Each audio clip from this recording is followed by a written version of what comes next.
Muito boa noite, eu sou o Marcelo Araújo. Estamos começando mais uma edição de A Live, sempre entrevistas com pessoas das mais diversas áreas: empreendedorismo, comunicação, cultura.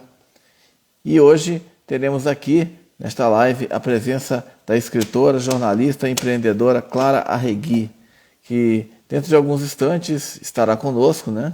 E, enfim, hoje é terça-feira, dia 17 de agosto de 2021, e a nossa convidada acabou de chegar. Vou enviar uma solicitação para ela aqui, para ela participar da live. Só um instante. É, ok.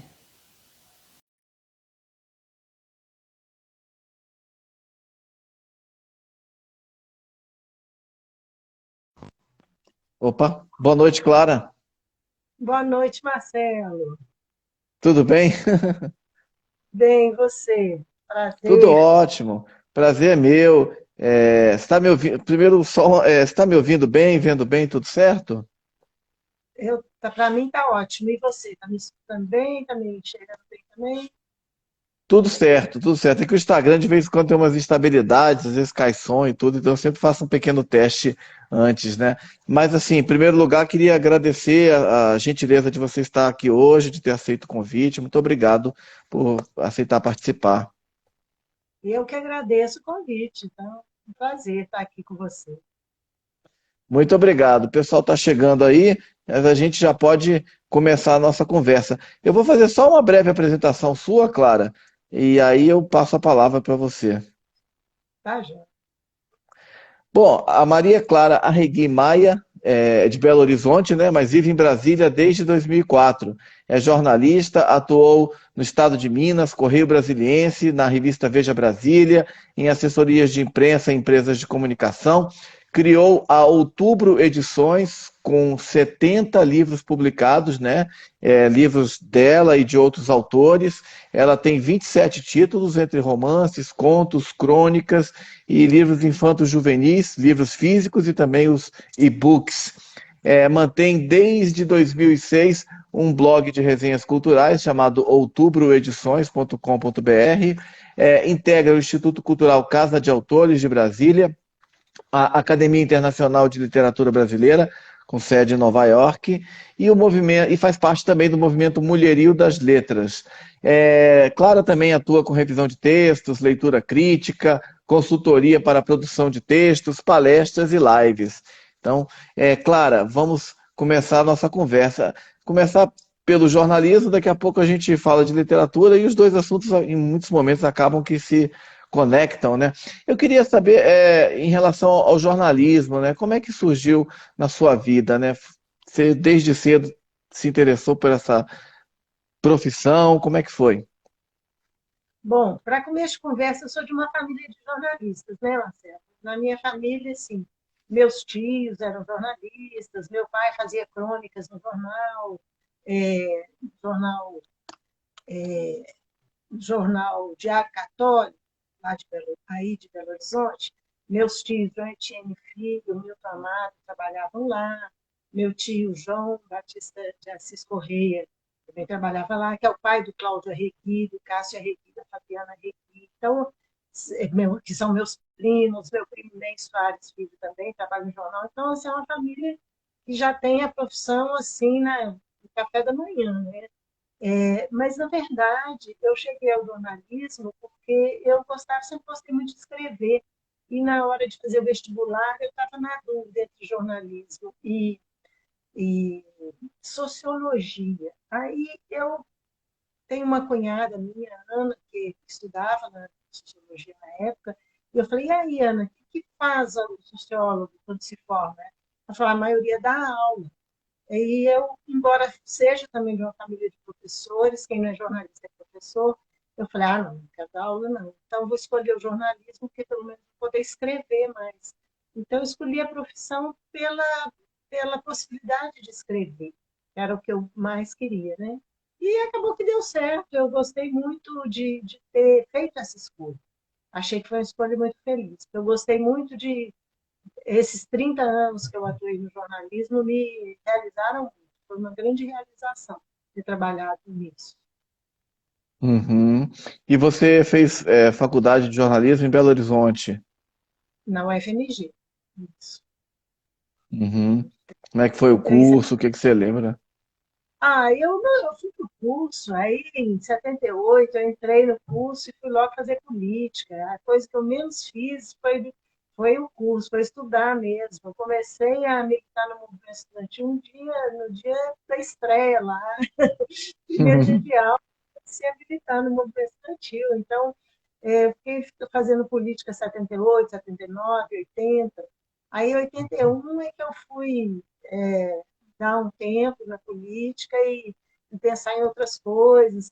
E aí eu acabei parando com a escola um tempo, eu passei no concurso da Caixa Econômica, fui trabalhar em banco.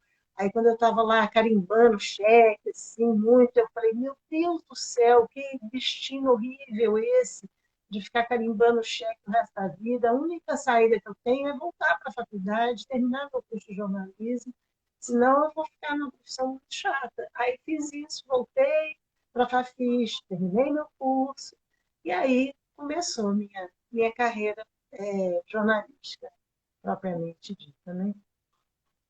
Certo. Enfim, o começo da sua carreira, qual foi seu primeiro emprego? Onde que você começou? O primeiro emprego foi na assessoria de comunicação da Fundação Clóvis Salgado. Mauro Verquema me levou, Mauro Verquema e Luiz Aguinot, que estavam na direção na época. Luiz Aguinot me apresentou o Mauro me levou. Aí eu trabalhei lá 2 anos, aí o Mauro assumiu a editoria de agropecuária do Estado de Minas e me levou para o jornal. Aí a minha história se cruza com aquela da Tecris, que eu assisti a sua live com a Tecris, foi maravilhosa, maravilhosa. Então, Obrigado. muitas ela contou ali, e eu estava lá, eu fiz parte, porque eu fui foca da Tecris. Quando eu entrei para o jornal, a Tecris já era experiente, aí estava o Mauro Pequeno, aí estava Fazendo Fazito, Tchau Mauri, Rui Miranda, Alberto Senna, então era uma equipe assim, maravilhosa, Eduardo Castor, que ela citou também. Então, eu trabalhei com essa turma toda, mas também, assim, eu não entendia muito da área de agropecuária, assim como a Tecris entendia. Então, acabei pegando um filão mais na área da política, que era uma área que eu sempre gostei muito, e comecei a cobrir conflito agrário, a criação da UDR, eu entrevistei o Caiado, lá no início do movimento ruralista, aí também cobri os trabalhadores rurais, sindicatos de trabalhadores rurais, o nascente movimento do Sem Terra também. Então, cobri, assim, tanto a área, digamos, agropecuária propriamente dita, quanto a questão agrária, né? E, enfim, questão de consumidor, preço de produto, aquelas coisas que até Cris contou, de a gente acompanhar os preços dos produtos da feira e tal, cobri muito aquilo. Fiquei também 2 anos nessa área aí, meio economia, meio agro.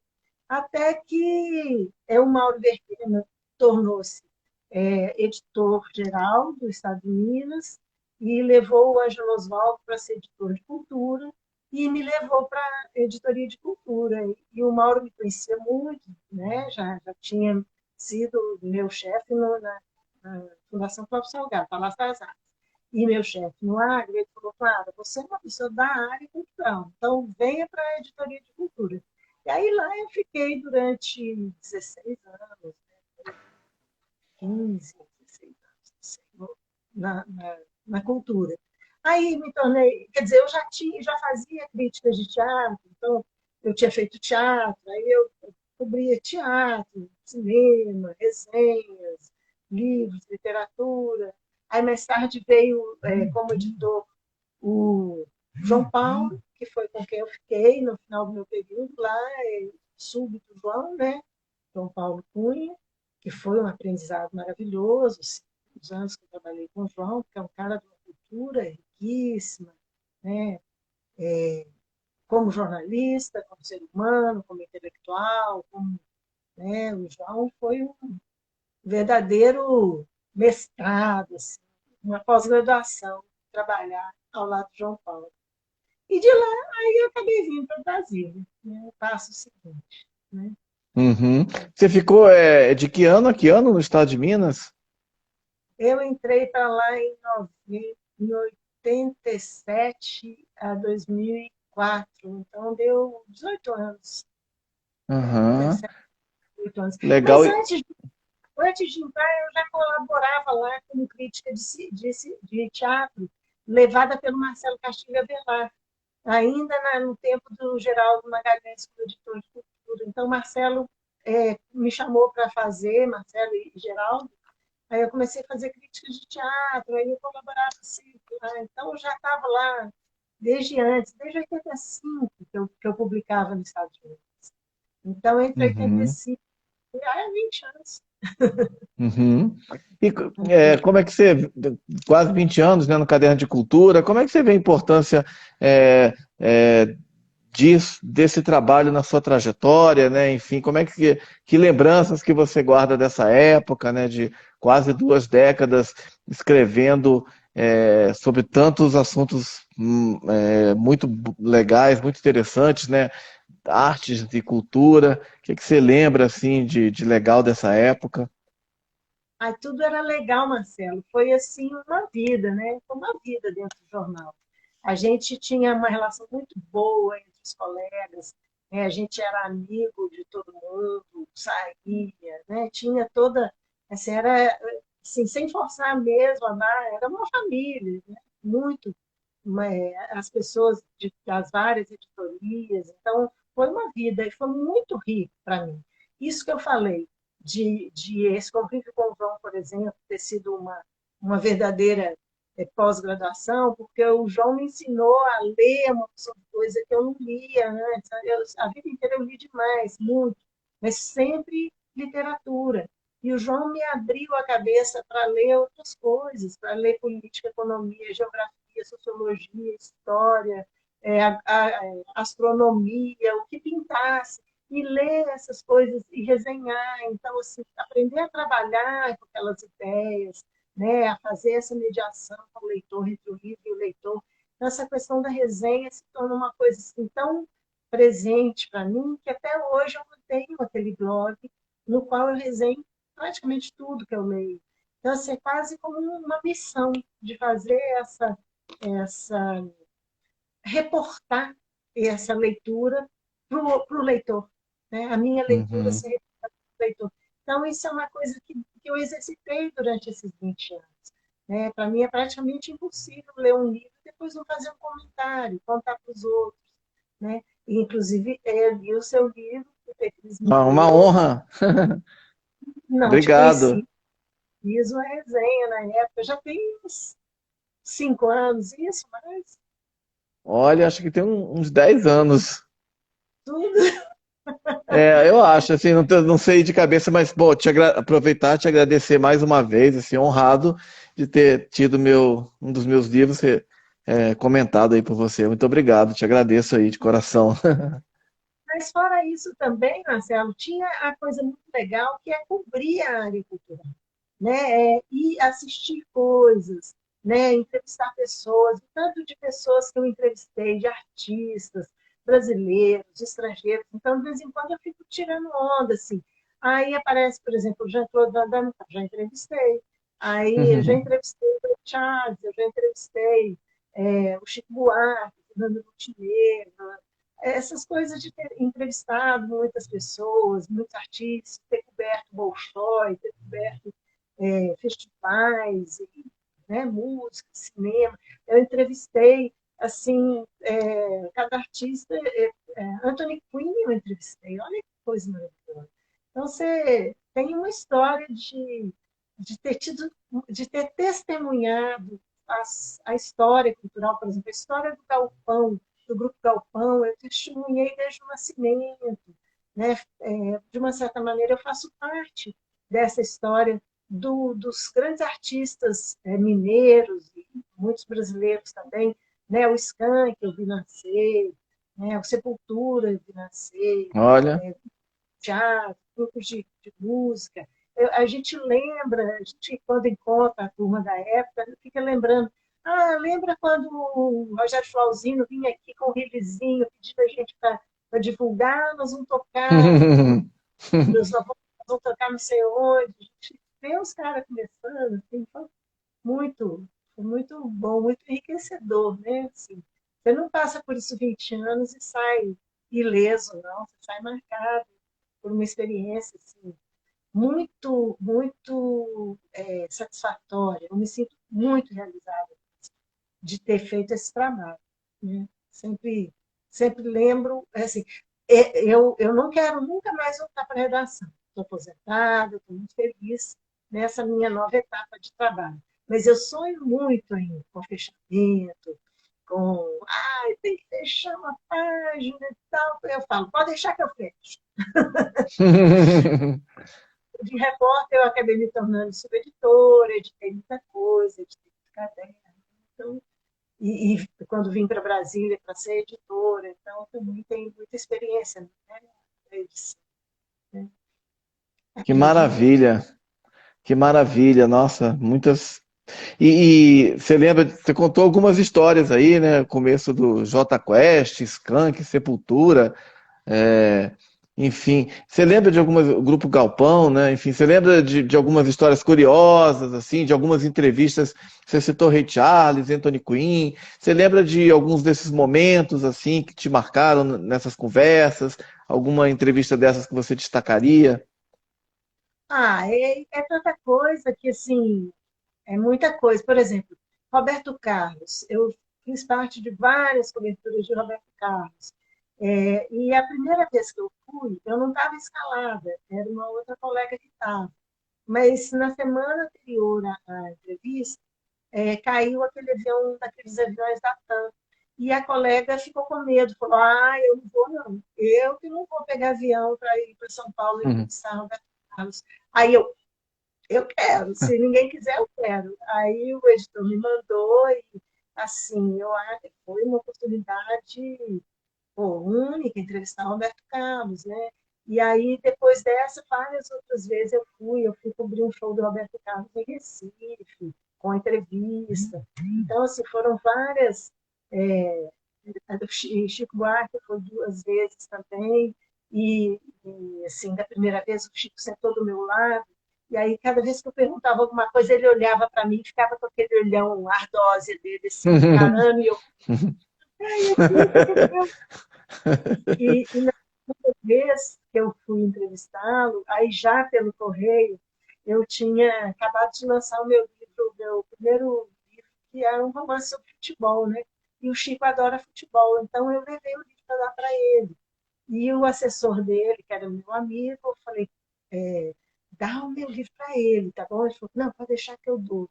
Aí, quando o assessor deu o livro para ele. Aí ele pegou o livro debaixo do braço, sentou para dar entrevista em uma coletiva, cheio de repórteres, botou o meu livro na frente e ficou dando entrevista com o meu livro na frente. Ele ficou fazendo, mexendo o meu livro ali horas. Que legal. Então, muito, muito bacanas. É um ídolo, né? Tão distante. Uma outra história que eu acho legal uma vez que o Chico Buarque e o Raduan Nassar iam fazer um evento do Sempre um Papo em Belo Horizonte. Aliás, o Sempre um Papo foi outro projeto maravilhoso que eu vi nascer, que a gente cobriu desde o início também. Então. Aí tinha esse evento. E o Raduan Nassar, não sei se todo mundo sabe quem é o escritor brasileiro maravilhoso, que escreveu 3 livros e parou. E nunca mais escreveu, não ficou nada. E ele não gosta de dar entrevista, ele é muito tímido, ele tem esse pavor de dar entrevista. Aí, mas de qualquer maneira, eu consegui o telefone dele. Aí eu liguei para ele. E esse evento que eles iam fazer em Belo Horizonte, e tinha um cunho assim, político importante e tal.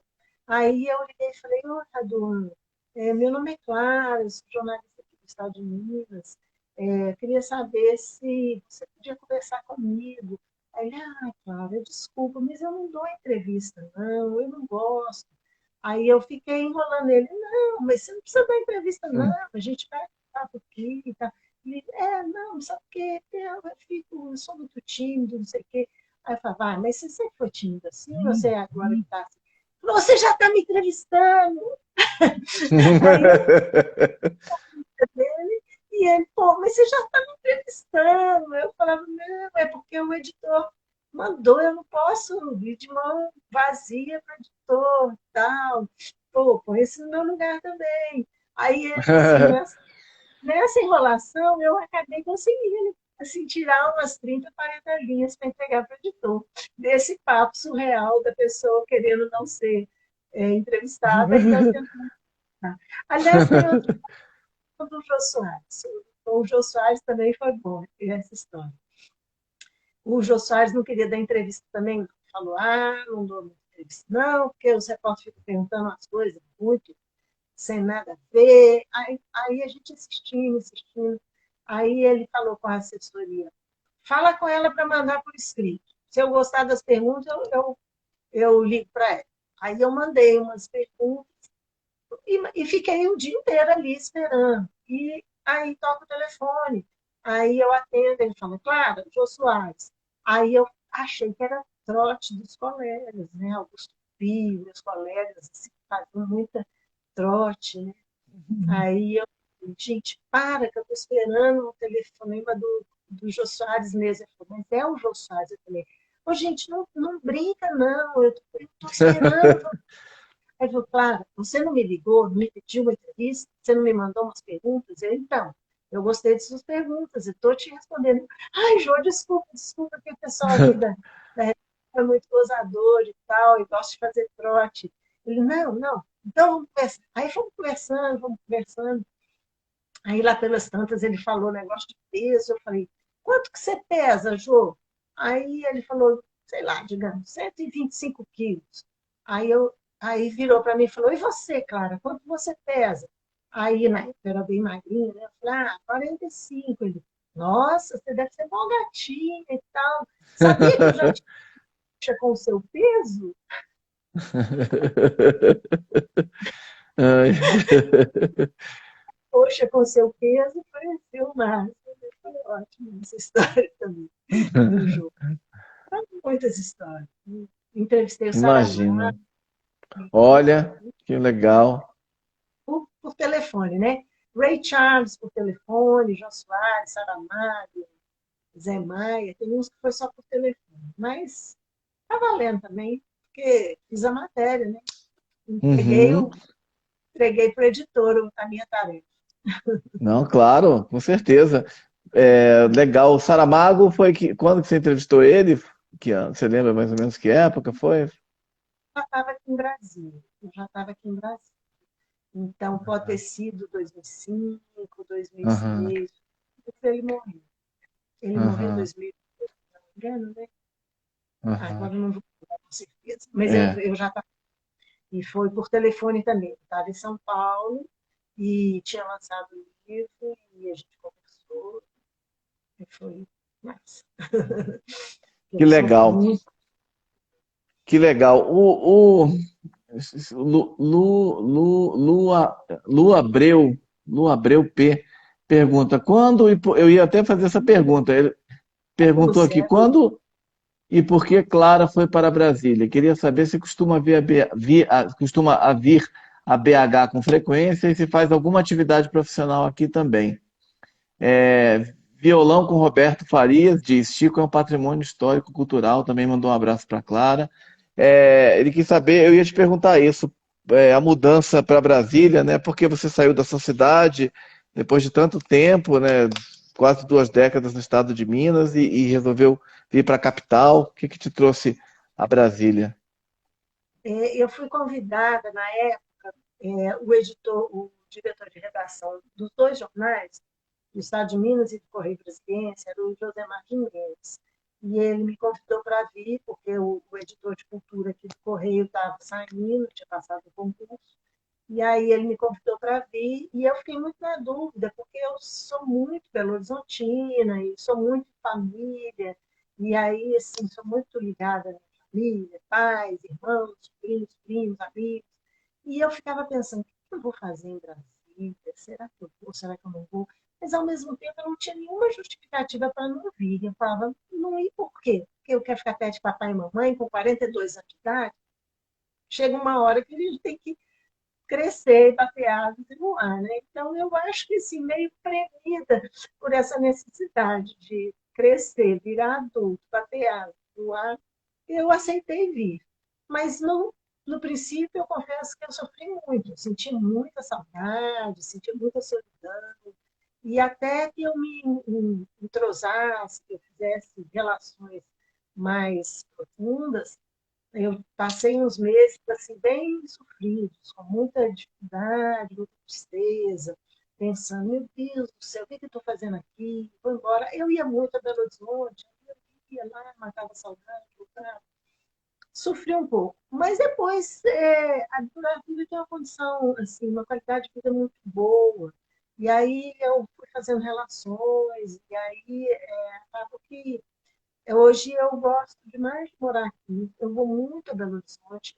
Profissionalmente, respondendo a pergunta, quase não faço trabalho em Belo Horizonte. Como faço da editora, dito livros de gente de Belo Horizonte. Mas, assim, como jornalista, a última vez que eu fiz um trabalho aí foi na cobertura do FIT, deixa eu ver quantos anos tem. Ai, já deve ter bem uns 7, 8 anos. Eu não tenho certeza de quantos anos tem.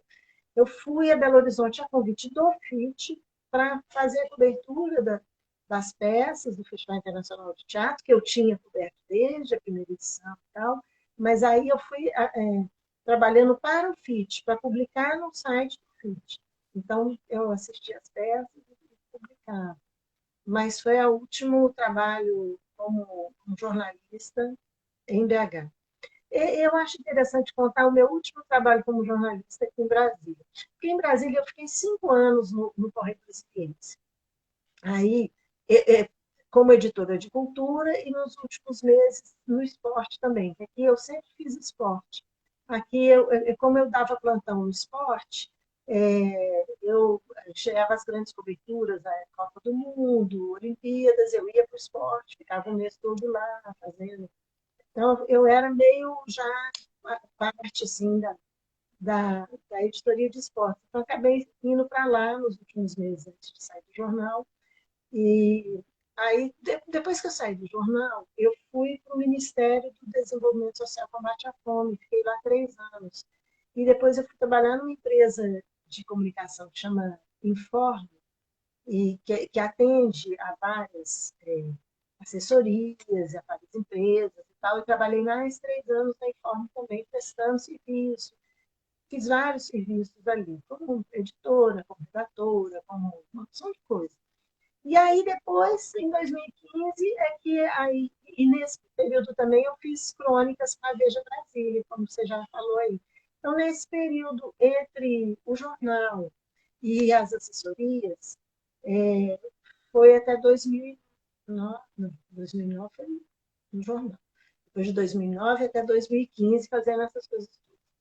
Em 2015, a revista fechou, a Informe me mandou embora, e aí eu aposentei, eu consegui minha aposentadoria. Aí que eu mudei de área e fui trabalhar com livros, com meus livros, fazendo freela, essas atividades que você falou aí de revisão, de edição, de várias coisas aí já com livros, sem ser jornalismo.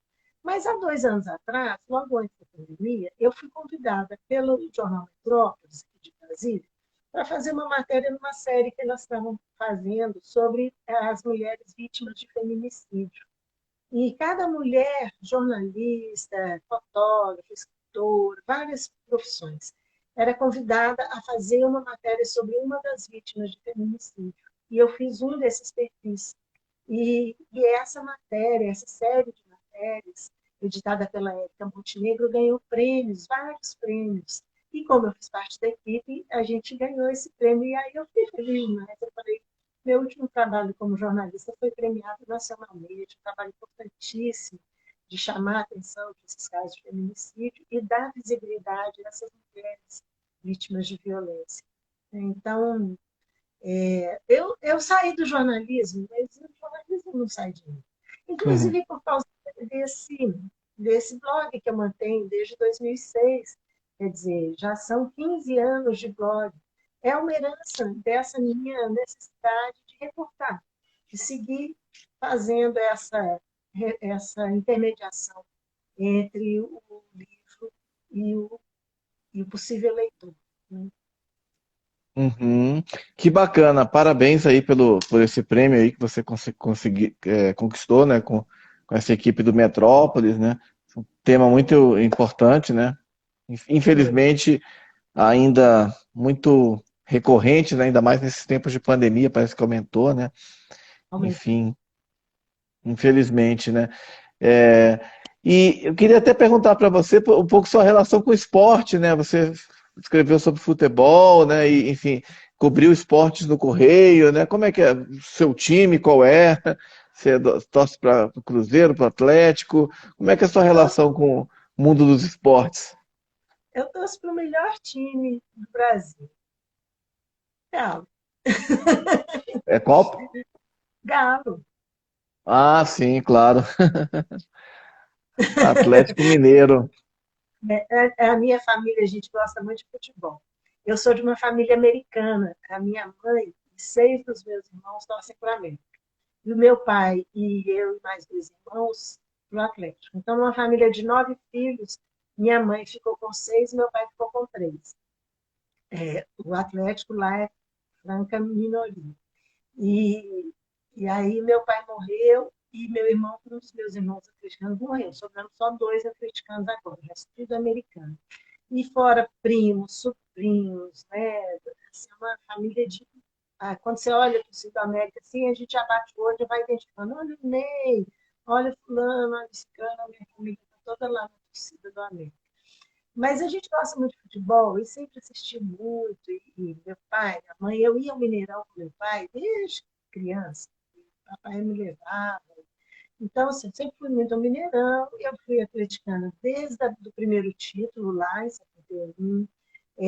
Aí eu acompanhei aquele time do Reinaldo, Cerezo, Marcelo, Isidoro, etc. E acompanhei indo, vendo e tal. Então, futebol acabou fazendo muito parte da minha vida assim, afetiva, porque não era profissional. No estado de Minas, aí no estado de Minas, algumas vezes eu fui emprestada ao esporte, também em coberturas especiais, tipo Copa do Mundo. Eu lembro que a Copa do Mundo de 2002, aliás, esse é um episódio que foi assim marcante.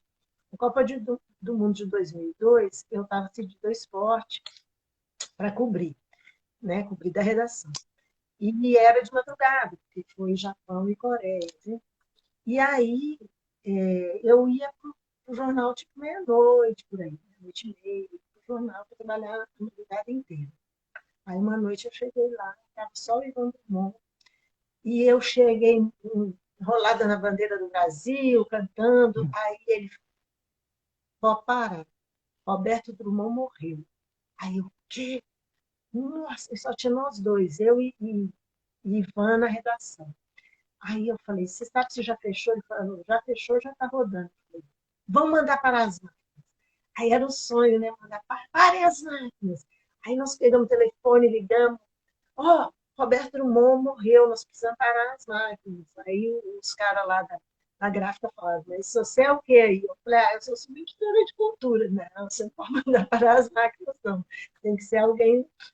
Só quem pode é João Bosco, Josemar, não sei quem. Aí nós saímos ligando para todo mundo. E aí conseguimos parar as máquinas. Aí fizemos uma matéria, o Ivandro Mal fez, eu editei e tal, uma matéria que tinha para entrar na capa, porque já tinha rodado, sei lá, 5.000 exemplares, mas os demais iam ter. Aí saí ligando para todo mundo, João Paulo, para fazer caderno especial do Roberto Mano.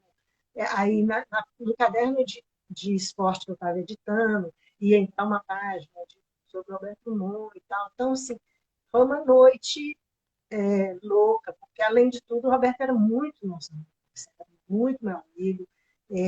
Eu ajudava ele. A última vez que eu tinha saído com ele, a gente tinha ido ao estádio para ele fazer um jogo do Atlético. era Atlético e Grêmio, e ele tinha que fazer a crônica, ele estava estreando um laptop, e ele tinha que fazer a crônica durante o jogo. E ele não sabia operar aquele negócio. Aí eu tinha que ficar ajudando ele. Eu não fui para trabalhar, não. Eu fui para ver o jogo. Mas ele não sabia operar o negócio e eu fiquei ajudando ele. Ele falava, Farinha, eu não sei contar as linhas. Aí eu olhava e falava, você pode ter umas 20, pode escrever mais. Aí eu ligava para a redação. Silvio Scaglione, quantas linhas que o Roberto botei? Ah, tantas. Eu falei, ah, Roberto, pode mais, ainda tá pequeno, manda brasa. Então, assim, morrido na noite de plantão nosso, durante a Copa do Mundo, o Brasil ia jogar com a Inglaterra, aquele jogo que o Ronaldinho fez aquele gol maravilhoso. Então, assim, foram um episódio assim, muito marcante. E eu e Ivan Drummond, até hoje a gente fala nisso. Lembra, Ivan, aquela noite que o Roberto morreu? Nossa, foi triste, e a gente não podendo nem chorar a tristeza, porque tinha que providenciar Uhum, mil coisas, pessoas, foi funk. Mas aí eu gostava de esporte. Quando eu cheguei em Brasília, não existia plantão na cultura. Eu era editora de cultura, aí eles me perguntaram: você pode dar plantão em qual editoria? Porque a cultura não tem plantão, não. O pessoal da cultura dá plantão nas outras. Eu falei: qualquer uma. Sabe? Como assim qualquer uma? Qualquer uma. Cidade, política, economia, esporte, o que quiser, o que precisar, eu faço. Aí eles falaram: esporte? Eu falei: esporte, claro. Você pode estar plantando esporte? Eu falei: posso, claro, qual o problema? Ah, não, porque tem gente que não gosta, a maioria do pessoal não gosta. Eu falei: não, eu gosto. Ah, então você vai ficar no plantão do esporte, vai ficar fixa no plantão do esporte, sempre precisa. Aí chamaram o editor, e o editor era Paulo Rossi. Aí falou: Paulo Rossi, vem cá te apresentar. Essa é a Clara Regui, ela é nova editora de cultura, e ela que vai ficar dando plantão com vocês. Aí eu olhei para ele e falei: Paulo Rossi? Ah, se eu soubesse, não queria, não. Não quero mais, não. Aí ele deu uma risada, me deu um abraço, falando: já vi que você é do ramo, mas seja bem-vindo. Tá? Paulo Rossi era o nome do carrasco do Brasil na Copa de 82, o jogador italiano que marcou 3 gols, sim. ele timasse do Pelé, né? Então, quando eu fiz a brincadeira dele com o nome dele, ele falou: você já vi que você é nossa, amigo. E aí eu votava no fim do ano, entre os melhores do ano, da equipe, já fazia parte mesmo. Que bacana, Era... que E bacana. aí, Quantas. Pode falar. o meu livro, o meu romance, o primeiro romance que eu escrevi, que é o Segunda Divisão, eu estava pensando um tema sobre o qual eu pudesse escrever sem ficar falando besteira, um tema que eu conhecesse. Aí eu, um dia vendo um jogo e assistindo uma entrevista do um jogador, eu falei assim, eu fiquei emocionada com a entrevista do cara. Aí eu falei: gente, é futebol, é um tema que eu conheço tanto, que eu acompanho a vida inteira. Eu vou escrever um romance sobre futebol. Sobre esses jogadores, assim, era um cara que estava na pior. E aí o livro é sobre esses caras que estão jogando na segunda divisão, alguns sonhando em subir, alguns já em fim de carreira, lembrando das glórias do passado, mas são aqueles, basicamente, aqueles que não saem no Fantástico domingo à noite, são aqueles que estão por baixo. E aí esse romance foi, nossa, que fez sucesso na época. O Armando Nogueira me entrevistou, o Juca Kfouri recomendou o livro no programa dele, o Pedro Bial leu o livro e falou. Foi o Pedro Bial que leu o livro e falou com o Armando Nogueira, aí o Armando Nogueira me chamou. Aí eu fui em 2 programas do Sport TV, eu fui no programa da Leda Nagli, da entrevista, aquele que passava de tarde e tal. Então, assim, tem muita entrevista, o livro teve muita resenha, foi bem bacana, assim, foi uma estreia, porque o brasileiro, embora ame futebol, não escreve muito sobre, né? É um tema pouco explorado na literatura, principalmente, uma ficção, escrita por uma mulher, né, sobre esse tema do futebol. Então, foi meio fato, aconteceu, assim, foi bacana. Foi uma estreia bem, assim, com o pé direito. Que bacana, parabéns aí. Que bacana. Né? Quantas histórias maravilhosas. Clara, eu queria te perguntar assim, na sua opinião, enfim, o que é preciso para ser um bom jornalista, um bom repórter? Hoje em dia o pessoal acha que não precisa estudar, eu acho que precisa. Né? Estudar queima etapas que você, né? Muitas coisas você aprende na prática, mas muitas coisas que você aprende na escola, você queima essa etapa, não precisa ficar aprendendo na marra, né? Mas, assim, eu acho que tem uma coisa fundamental, Marcelo, que é olhos e ouvidos abertos, né? Um bom repórter é uma pessoa que sabe ver e sabe ouvir, né? Eu te falei que eu entrevistei o Ronaldo Caiado quando eles criaram o UDR. Eu sou uma pessoa de esquerda, eu sou uma pessoa que sempre tive lado. Né? Quando eu militei no movimento estudantil lá, que eu já contei, era contra a ditadura, era pela volta das liberdades democráticas, né? Do Estado de Direito e tal. Então, para mim, entrevistar, para mim, não é para mim entrevistar, entrevistar um cara como Ronaldo Caiado e fazer uma matéria digna, honesta, né, reproduzindo o que ele disse e não o que eu penso, era o grande escola, né, o grande desafio. Você está fazendo jornalismo, você tem que ter ouvido para dar a voz para aquele seu entrevistado. É a sua fonte que tem que aparecer na matéria, e não você. Né?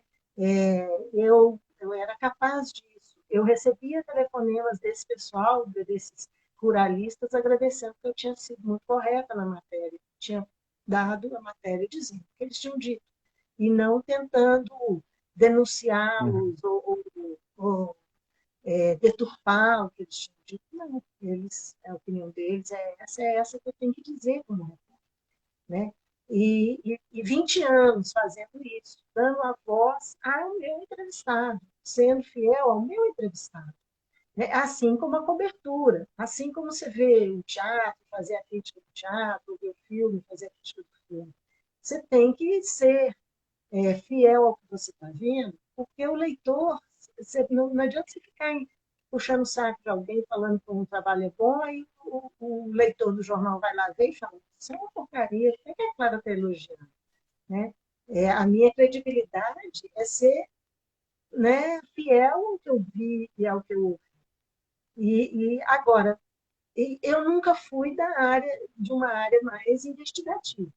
Então, eu estou falando isso como um Uhum. repórter de cultura, que eu fui a uma parte da minha vida. Mas hoje em dia eu sinto que falta esse espírito investigativo no jornalismo que se faz hoje. Né? As pessoas perguntam para a fonte, perguntam para a polícia o que aconteceu, a polícia passa um boletim, o BO lá, e o cara faz a matéria com o BO. Ele não vai ouvir uma testemunha, ele não vai lá ver, né, perguntar quem assistiu, quem viu, o que aconteceu. Então, ele é muito declaratório. Segundo fulano, aconteceu isso. Né? Uhum. Você vai pelo que o seu entrevistado diz e você não vai lá procurar a informação, você não vai lá checar ao vivo, em loco. Né? Então, isso eu sinto falta. Né? Eu vejo, por exemplo, né, essas coberturas todas que a gente tem visto aí de tudo, da política, da economia, de tudo, um jornalismo muito preguiçoso, né? Um repórter lá sentadinho na bancada dele, perguntando o que cada um disse, a versão de cada um, sem esse espírito de investigar, como né, no tempo que eu entrei para o jornal, o pessoal ganhava essa da polícia direto, porque ia atrás das coisas e precisava descobrir. A polícia está investigando, o repórter também está investigando. O repórter não está esperando só a polícia investigar. Né?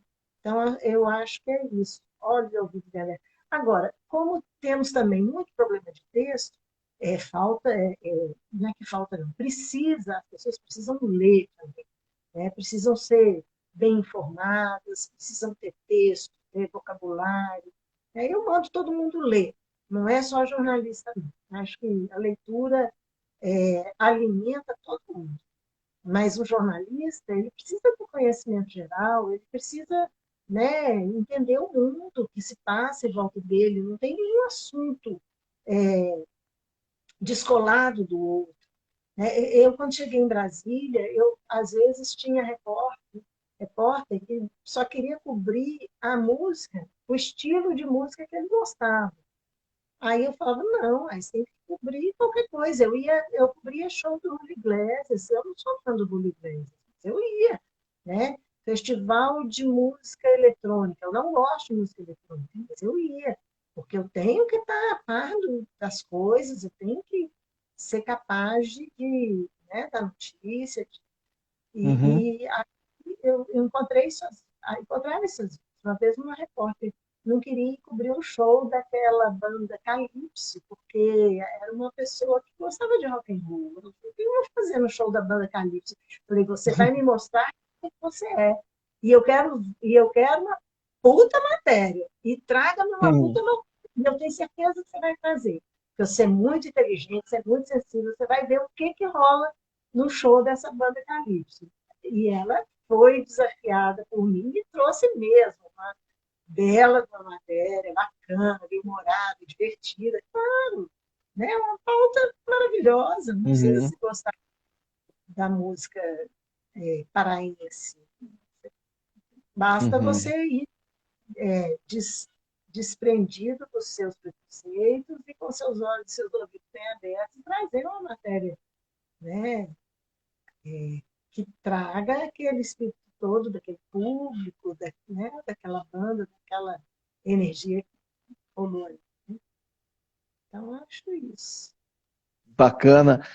E falando sobre a literatura, né? Enfim, você publicou o seu primeiro livro. Qual foi o ano que você publicou o seu primeiro livro? Os dois primeiros livros saíram em 2005, porque 2005.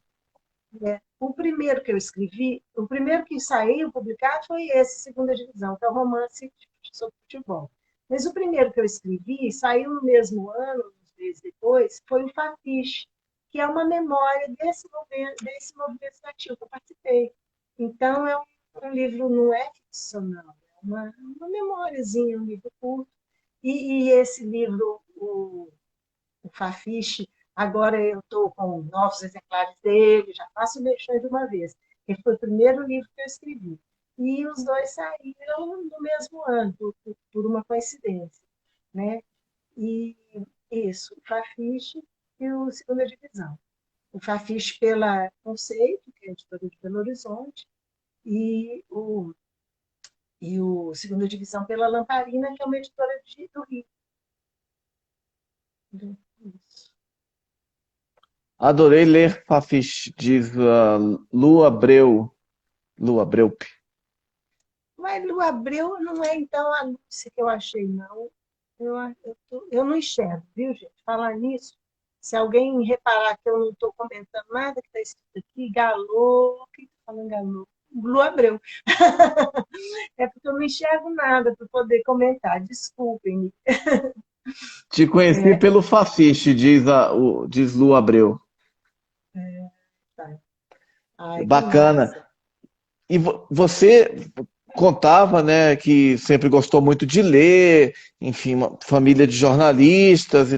A escrita literária, ela começou, os primeiros textos literários, eles vieram com esses livros ou você já escrevia textos de ficção desde sempre, desde muito tempo atrás? Como é que foi essa Desde, sua, como é que você começou na literatura?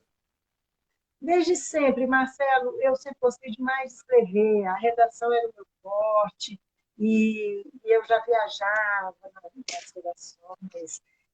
Eu escrevia poesia, escrevia peças de teatro, escrevia contos. Na adolescência, aquela coisa romântica, escrevia umas coisas.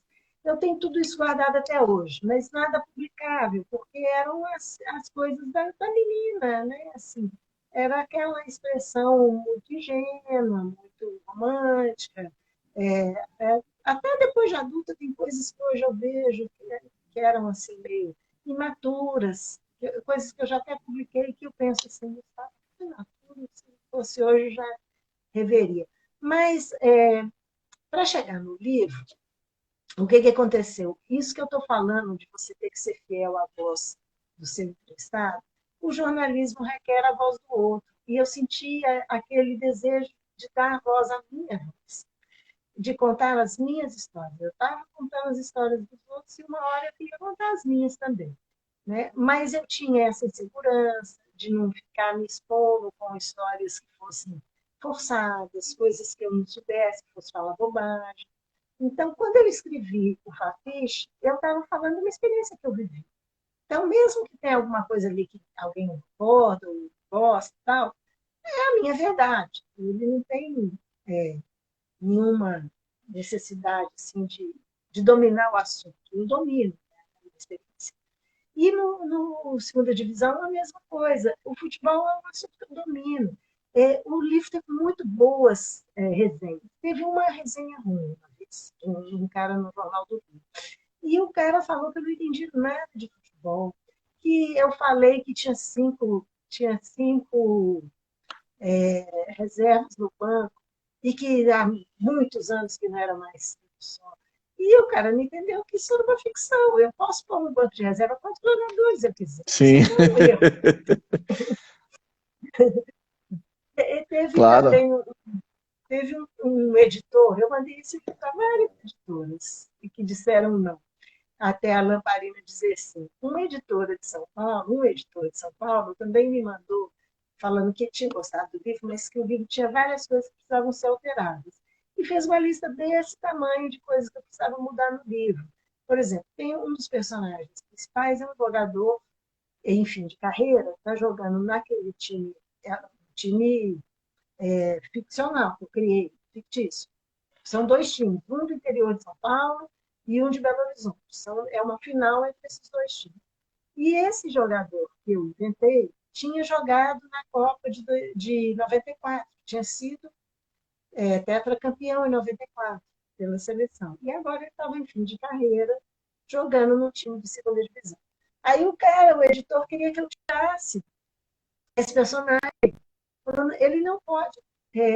Marcelo está travado para mim. Você está me ouvindo?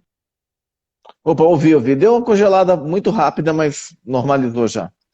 Então, o editor de São Paulo queria que eu tirasse o personagem que foi da Copa, que foi da seleção de 94. Ele falou, a seleção de 94, todo mundo sabe quem jogou, quem não jogou. Você não pode pôr um jogador que jogou na seleção de 94. Eu falei, claro que eu posso. Eu não estou fazendo, é uma ficção, eu posso pôr o que eu quiser, o cara pode ser o Pelé se eu quiser.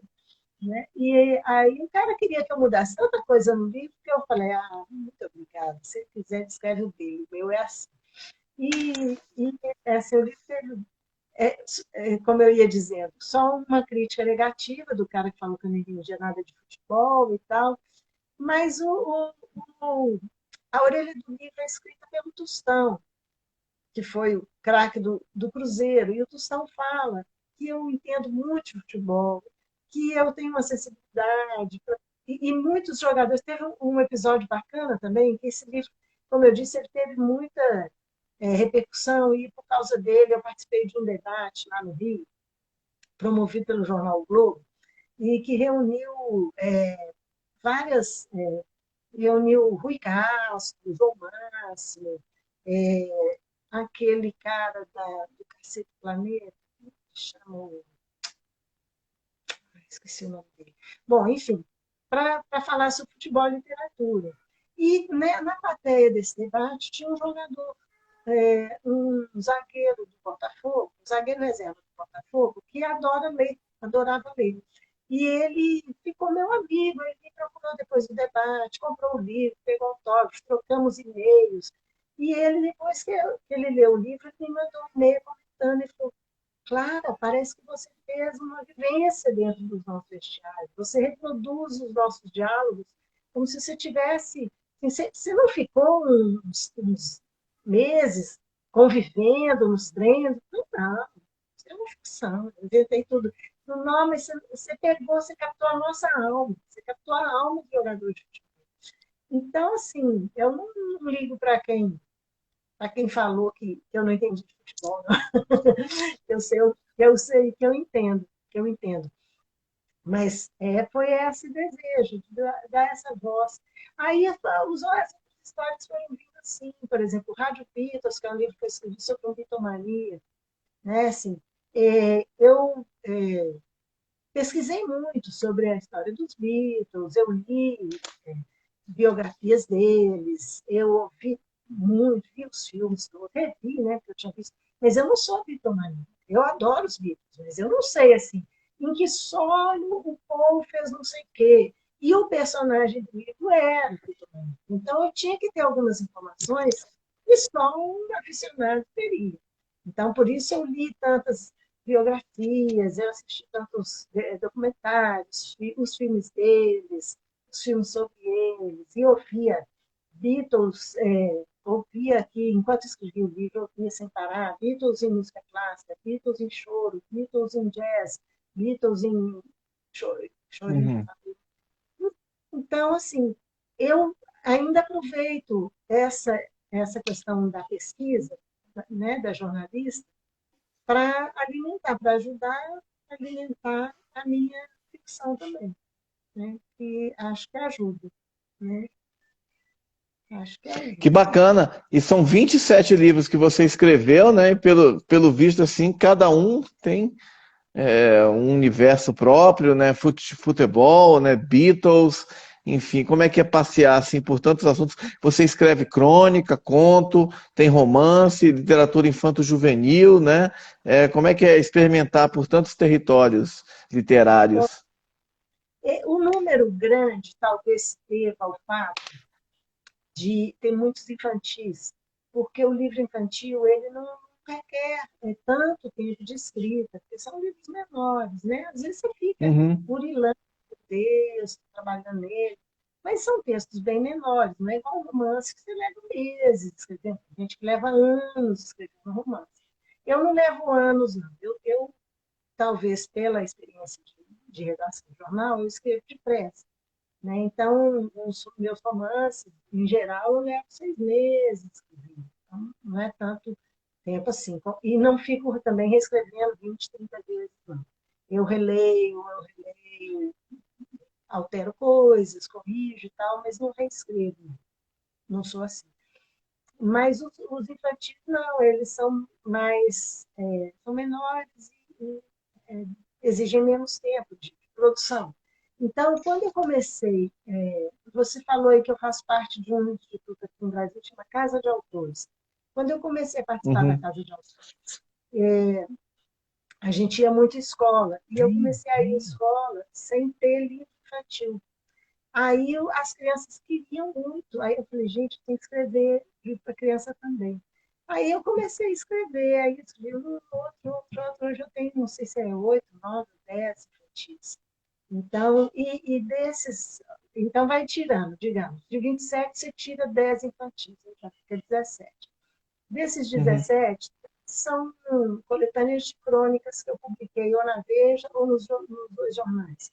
Então, já tira 17, já vira 15.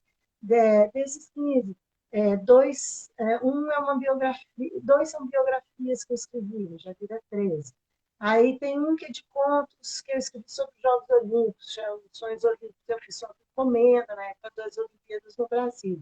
Então já fica 12. Tá vendo? Então não é tanto assim quanto parece. Não, Romance é. é bastante, é bastante.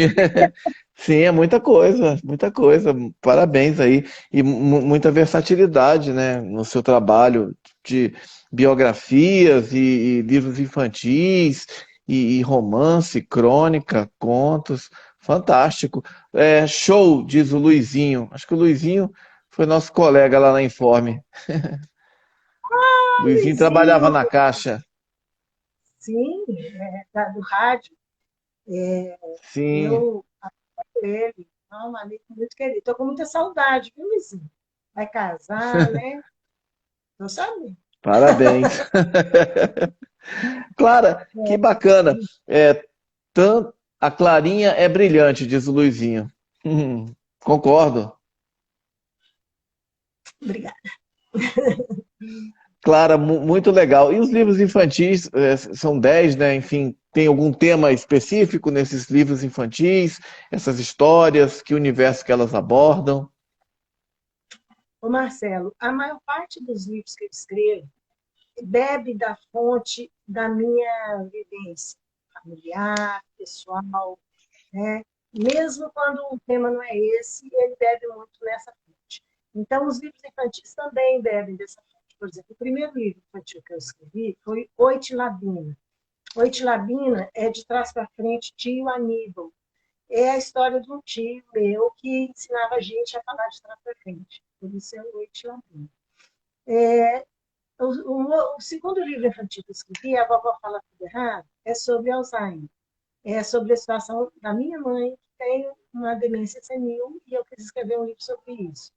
Eu tenho um livro que é sobre uma égua, chama A Partida da Sorte. É o dia que uma égua é vendida e é o dia que ela vai embora do lado onde ela mora. Esse livro é quase uma reportagem, porque eu assisti isso acontecendo na casa de um amigo aqui em Brasília. Nós estávamos lá tomando cerveja e chegou um cara que ia levar embora a égua que tinha sido vendida. E os outros cavalos do Aras choraram, teve uma situação assim de tristeza, de despedida. E eu cheguei em casa e escrevi a história. Eu praticamente reportei o que eu tinha visto. A mesma coisa o passeio do Lloyd, que é um cachorro que um dia tem que sair da chácara onde ele nasceu e viveu a vida inteira para vir à cidade fazer um raio-x. E esse cachorro, pela primeira vez, conhece cidade, barulho, ônibus, caminhão, fumaça, cheiro, prédio, gente, multidão. Então, quando eu vi esse cachorro passando por essa situação, eu escrevi um livro. Uhum. E as histórias bebem da reportagem, bebem da vivência familiar, da experiência. Eu sigo nessa. O mais recente que eu lancei, que é a Família Comideira, foi escrito pelo meu pai. Era uma história oral que meu pai contava para a gente. E aí, um dia eu virei para os meus irmãos e falei, gente, ninguém nunca pôs no papel a família comedeira que o papai contava? Não, ninguém pôs. Eu falei, pois eu vou pôr.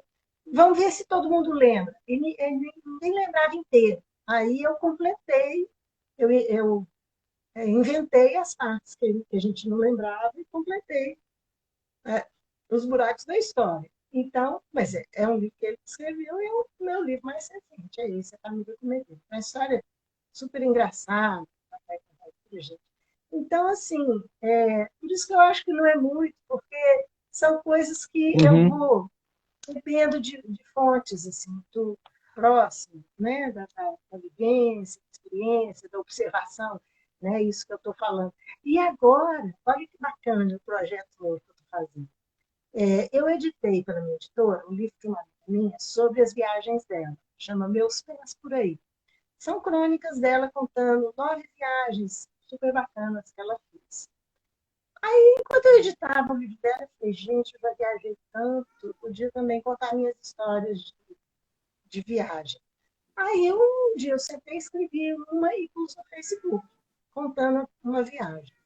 Aí o pessoal do Facebook adorou, falou, nossa, claro, que delícia, conta mais, conta mais. Aí eu escrevi outra, ai, que lindo seu gatinho branco, É bacana. o Bowie, tá, aqui são 8, aí esse aí resolveu passear aqui atrás agora. Bowie, eu adoro gato, eu adoro gato. Aí, bom, É, também. essas crônicas de viagem, eu já escrevi aí, não sei se 12 ou 13, e vou continuar escrevendo, e vai ser o próximo livro, vai ser esse com as crônicas de viagem, porque foram muitas viagens, e eu tenho essa facilidade de beber dessas histórias, sempre procurando pôr um fato engraçado por isso.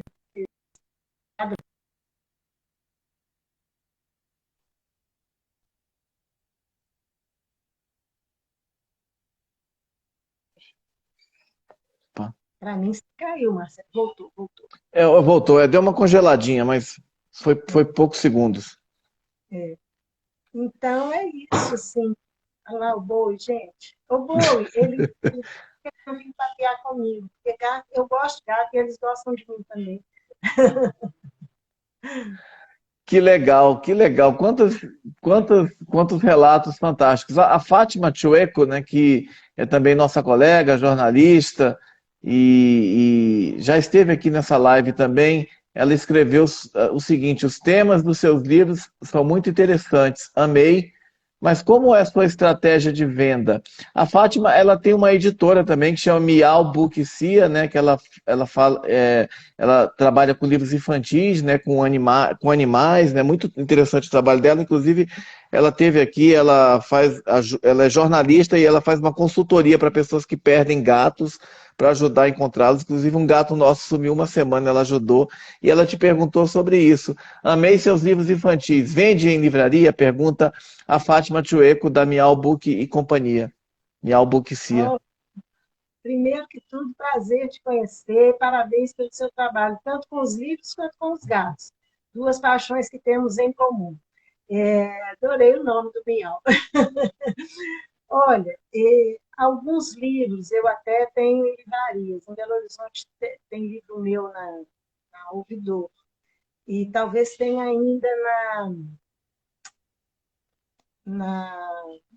Oh, meu Deus, deu um branco agora. Em frente ao Ouvidor, como é que chama?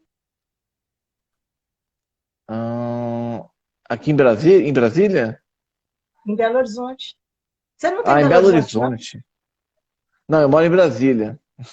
Ah, Marcelo, eu tô crente que você está em Belo Horizonte, tá falando aí, como se você estivesse em Belo Horizonte. Não, Desculpa. não, mas a gente tá para o mundo com essa live aqui, então não se Short. preocupe.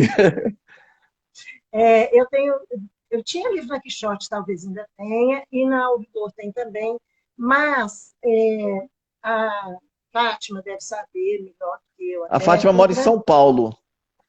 o grande desafio nosso, na verdade, é a venda. Né? O grande nó é a distribuição e a venda. Então, o que, que eu faço? Eu comecei a vender os livros eu mesma, no boca a boca, no homem a homem, pela rede social, indo em feiras, participando de feiras bienais, fazendo tudo quanto é evento. Aqui em Brasília tem eventos em cafés, eventos, várias formas de levar os livros. Aí, esse ano, eu consegui realizar um sonho de quantos anos, né? Desde 2005, são 16 anos, eu consegui ter o meu site. Então, estou vendendo também pelo meu site. E aí, pelo meu site, eu vendo todos, tanto os que eu publico pelo YouTube, quanto os meus que saíram por outras editoras, que eu tenho lido por outras editoras também. Né? Eu vendo tudo pelo meu site, que é o outubroedições.com.br, sem cedilha, sem tio. Você falou que o meu blog chama Outubro Edições, não eu expliquei mal. O blog, ele era independente até o início desse ano. Esse ano, quando eu consegui montar o site, eu migrei o blog para o site, e então Uhum, ele está lá, no blog da Clara, dentro do uhum, site de uhum. outubroedições.br. Conseguimos trazer todas as postagens. Eram 1.900, quase 1.000 postagens. Nossa. É, não, 13, eram 13 anos? Não, 15 anos, né? Muita coisa. Então, veio tudo, o blog está inteiro dentro do site. Mas eu vendo pelo site, e aí aqui também a gente criou uma lojinha física. Eu comecei aí com o lojinha para todo canto. E aí um amigo meu começou a me ajudar. E quando ele entrou para me ajudar, eu pude sair. E hoje a lojinha é dele, que é o Natan Kakovs, aqui também em Brasília.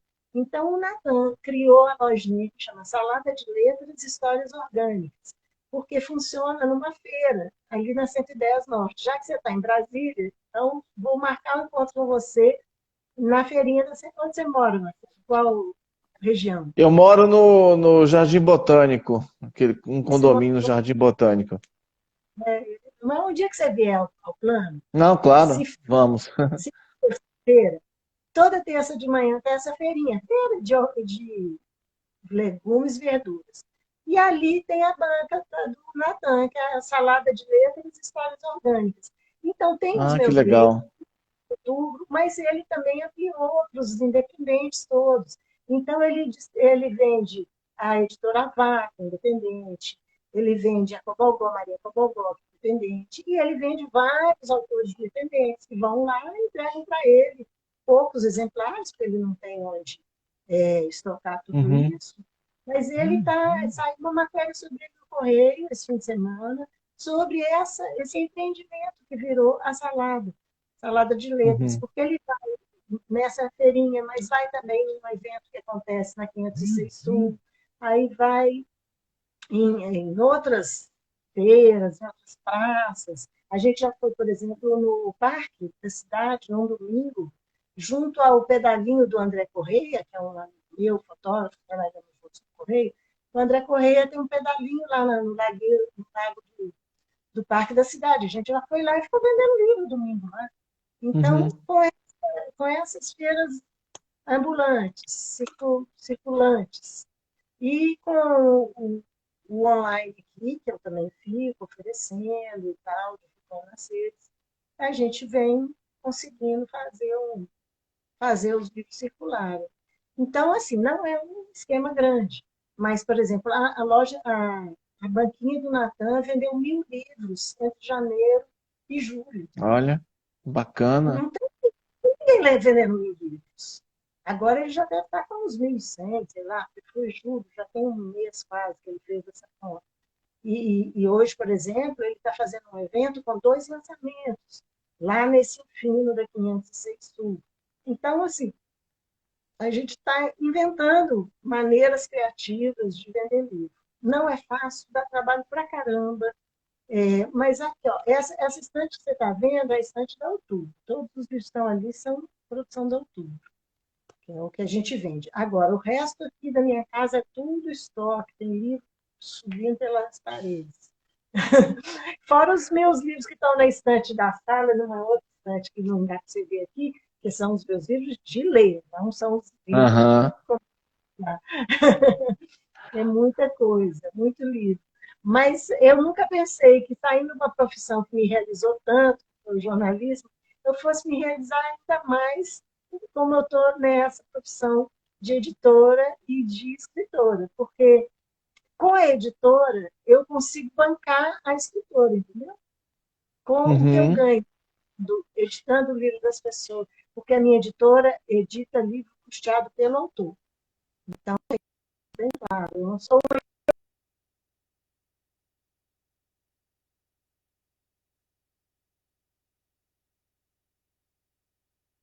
Ixi, Voltou. Eu voltou. ia É, dizer de vez em quando dá umas. Mas é muito rápido. Não... Eu ia dizendo que eu não tenho recurso, eu não sou uma empresária, eu não tenho recurso para investir no seu livro. Mas se você quer fazer um livro e não sabe como, eu sei. Então, eu faço a edição, eu faço a revisão, aí eu tenho na minha equipe gente para projeto gráfico, para capa. Às vezes a pessoa só quer tirar ISBN, ficha catalográfica, eu providencio. Às vezes a pessoa quer publicar um e-book, não quer imprimir, fazemos também, ou a leitura crítica, né? Quer que leia, que dê palpite, que sugira coisas, que interfira. Tem outro que não Uhum. quer que interfira, faça só uma revisão de português. A gente faz o que a demanda, o que o nosso cliente estiver demandando, a gente faz. Então, assim, é uma vida entre livros mesmo. Chegamos aos 70, mas estamos tantos em andamento que o 75 não vai demorar, não.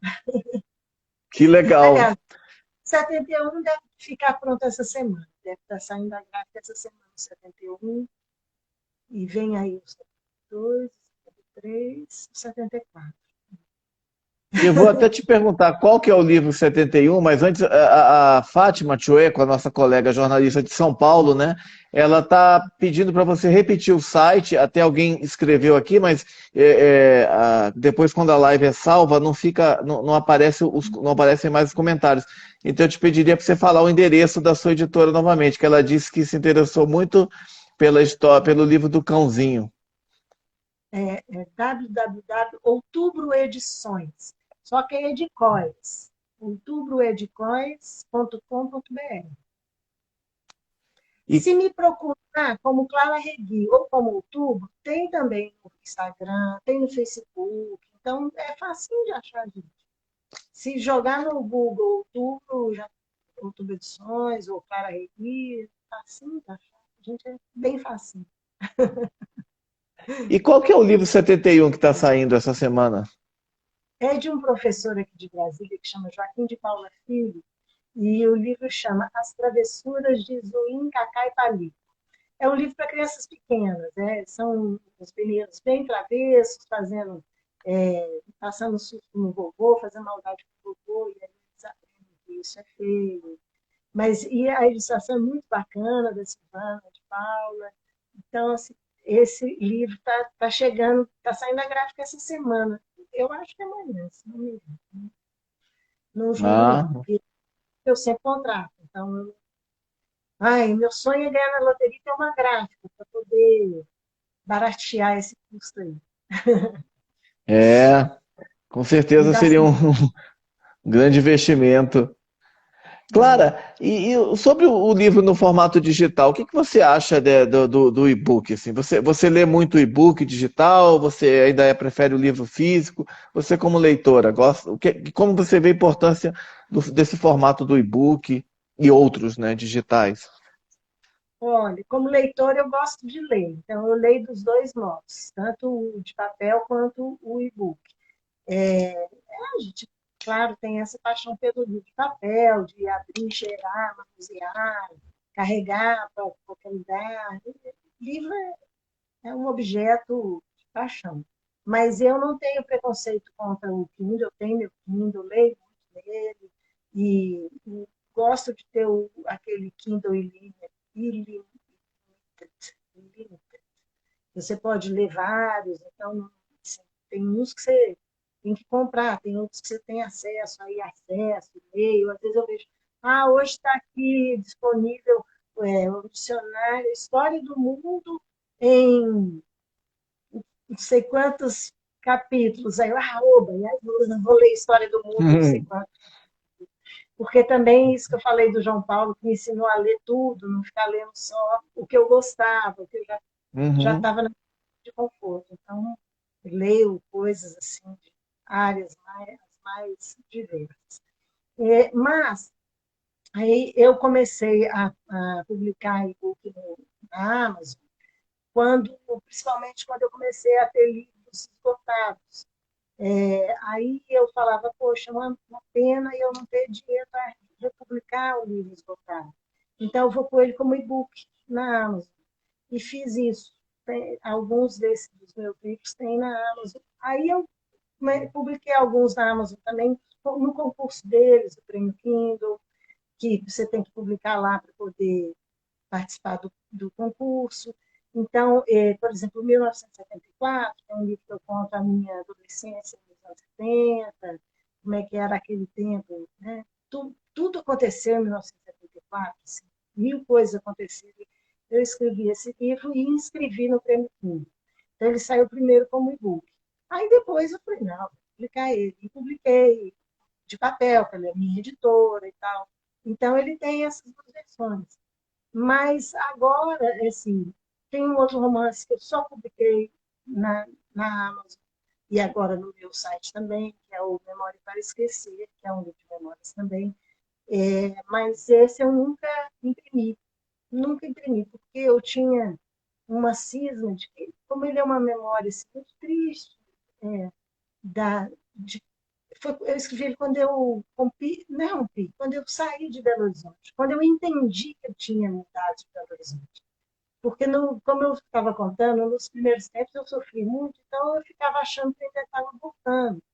Um dia eu realizei na minha cabeça que eu não ia voltar, que eu morava aqui agora, que eu estava ficando aqui, que eu ficava aqui. E aí esse momento, essa ruptura com a minha cidade natal, eu escrevi esse livro, que é um livro de memórias que vai para Belo Horizonte da minha infância.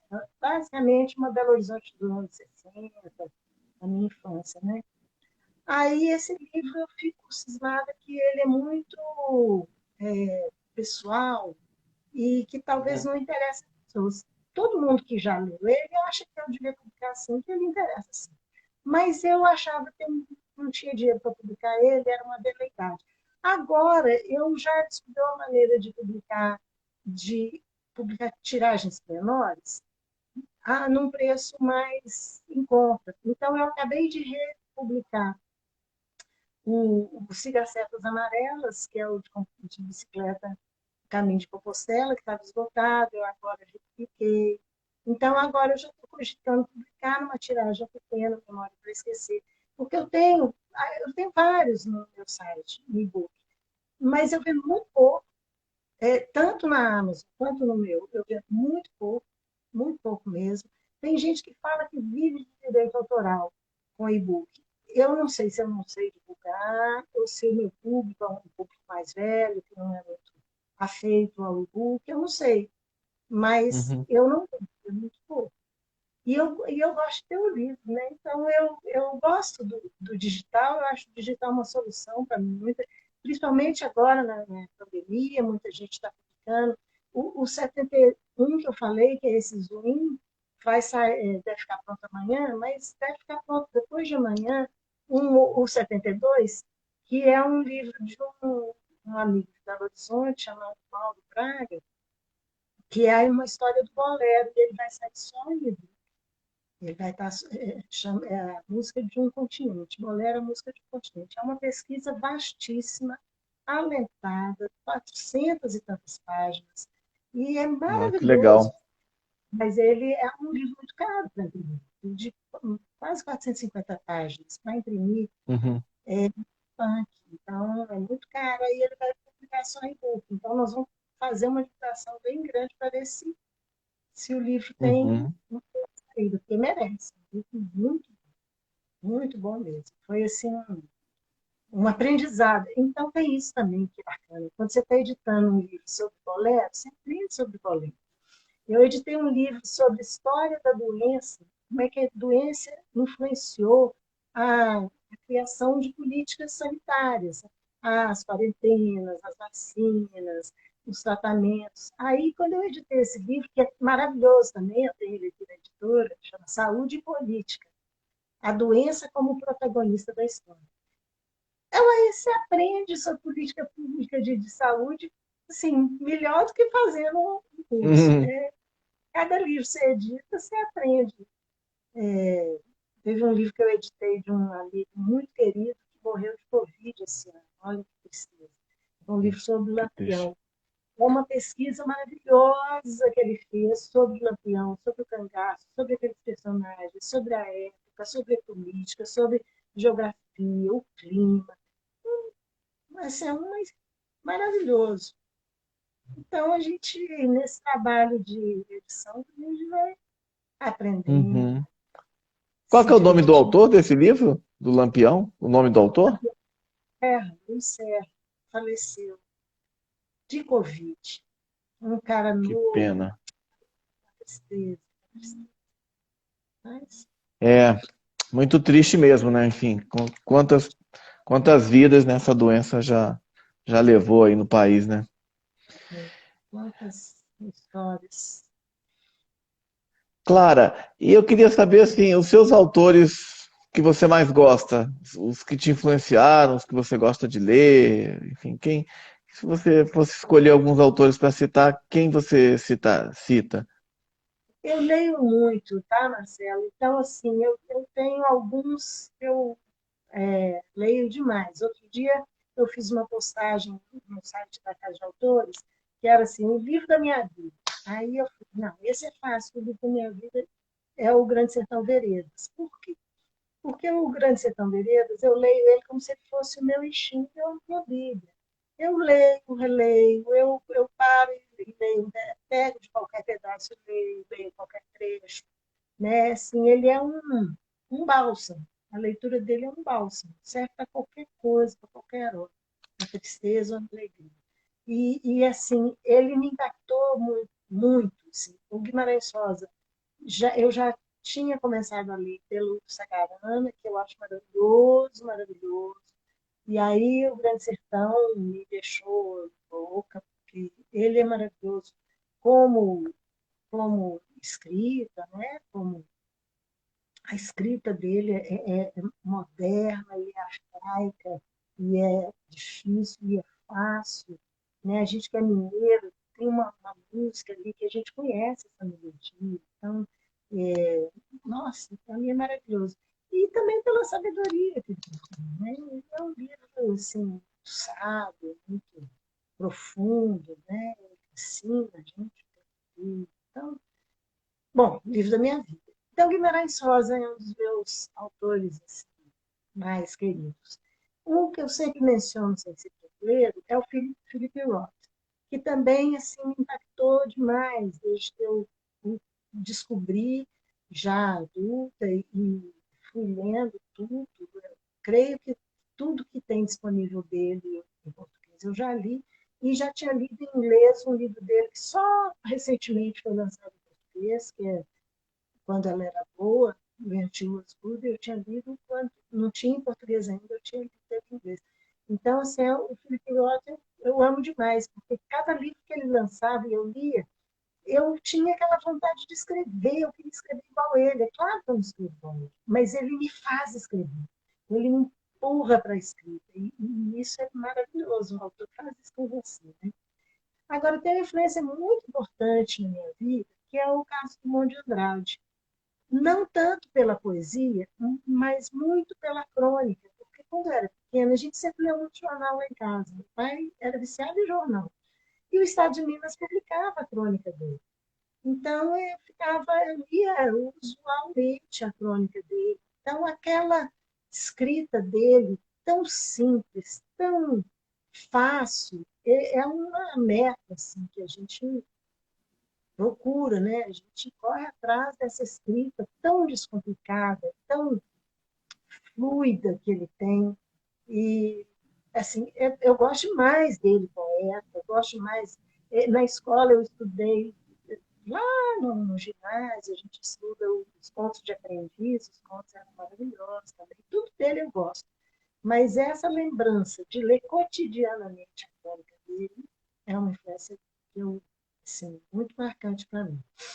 Na minha estante, se você for ali, você vai ver que tem assim, zilhões de Saramago, zilhões de Philip Roth, de Mário Vargas Llosa, que eu não gosto dele como político e não gosto dele como defensor aí desse neoliberalismo escroto, mas a literatura dele me encanta demais, né?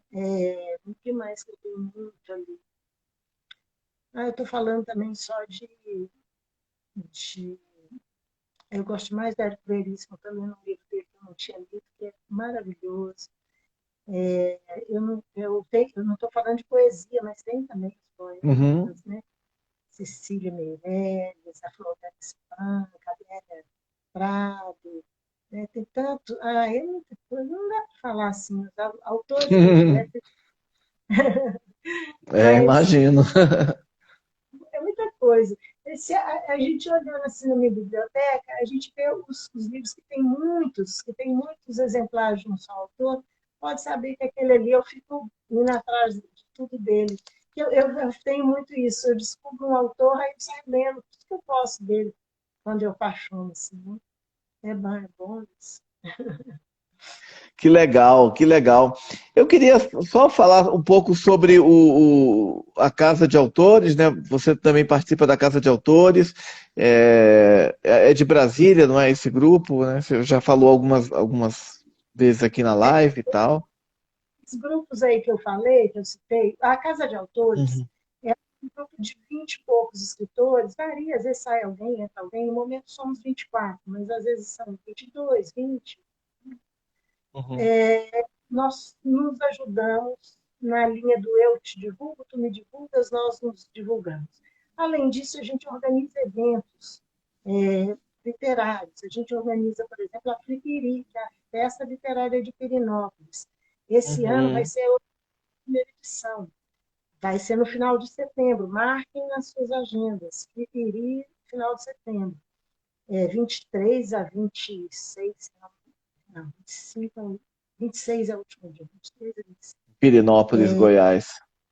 Pirenópolis é uma cidade histórica de Goiás, que 200 quilômetros de Brasília. Então, a gente organiza eventos para a gente ter espaço para a gente participar.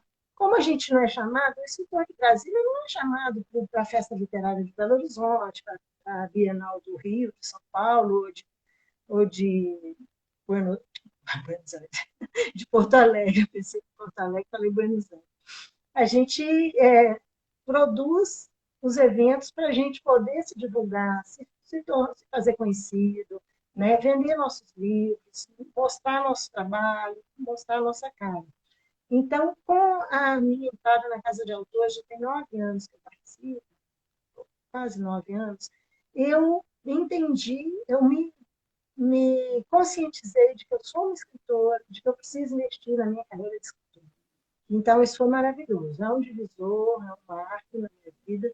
A Casa de Autores me traz essa consciência. Eu sou escritora, eu tenho que investir na minha carreira de escritora. Aí, indo em festas literárias e tal, eu fiquei conhecendo o Mulherio das Letras, que é um movimento de mulheres feministas, escritoras, editoras, revisoras, ilustradoras, contadoras de histórias, livreiras, toda a cadeia produtiva do livro, mas só mulheres, que foi capitaneado pela Maria Valéria Rezende, que é um movimento anárquico.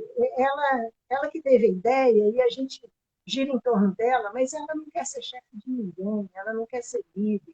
Ela propõe uma anarquia que todas nós concordamos, que é uma horizontalidade. Nós não temos chefes, nós não fazemos, nos nossos encontros, não tem palestra, nós temos rodas de conversa.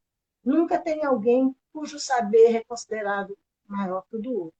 Né? Mesmo que alguém tenha uma experiência para fazer, ele traz para a roda e a roda vai papear em torno dessa questão. Aí a gente conversa e trabalha questões relacionadas ao mercado, as questões de gênero e raça também, as questões de inclusão, as questões de literatura infantil, juvenil.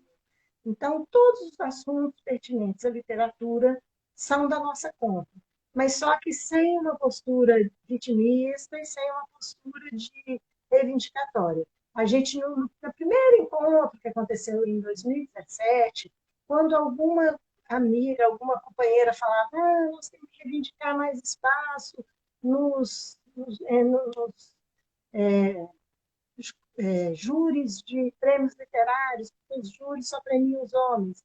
Aí a gente fala, não, nós temos que reivindicar espaço no júri masculino, não, nós temos que organizar nossos prêmios e nos premiar. A gente não tem que ficar pedindo aos homens espaço para nada, nós temos que abrir os nossos espaços, criar os nossos espaços.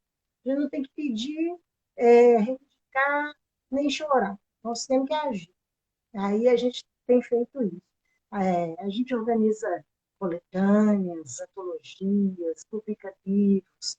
Por exemplo, quando houve o assassinato da Marielle Franco, o Mulherio organizou uma coletânea, uma antologia de poemas dedicados à Marielle, e é maravilhoso esse livro.